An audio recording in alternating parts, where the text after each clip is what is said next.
kembali lagi dengan saya Sofyan. Kali ini saya akan sharing tentang perenungan saya. Kenapa ya orang semakin berisi biasanya semakin diam ya.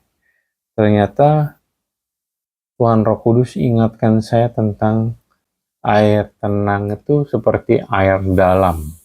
Air tenang itu menghanyutkan.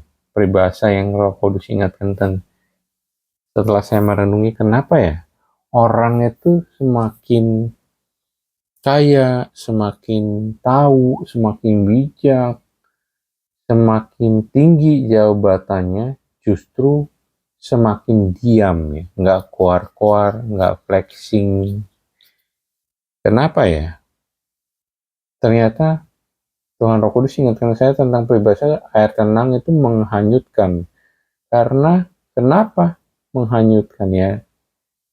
Perbandingannya air kolam, apalagi kalau air kolam anak-anak kan biasanya semata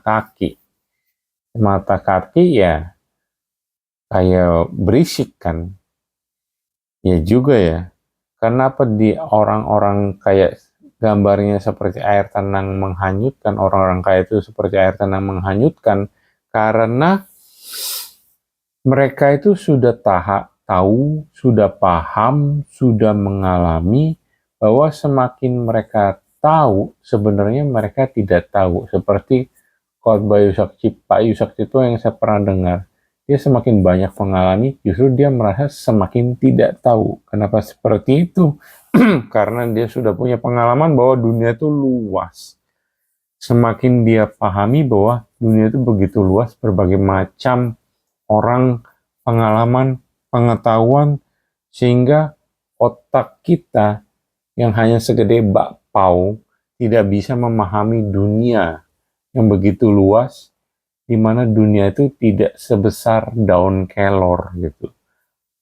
Apa keajaibannya, pengetahuannya, misteri-misterinya, orang-orangnya, perilakunya.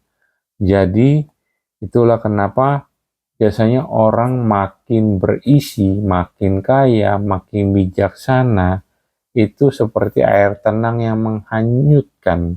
Karena mereka paham, tahu, dan mengalami banyak pengalaman dalam hidup mereka bahwa dunia itu begitu luas, dunia itu tidak hanya selebar daun kelor. Demikian sharing saya, semoga berguna. Terima kasih.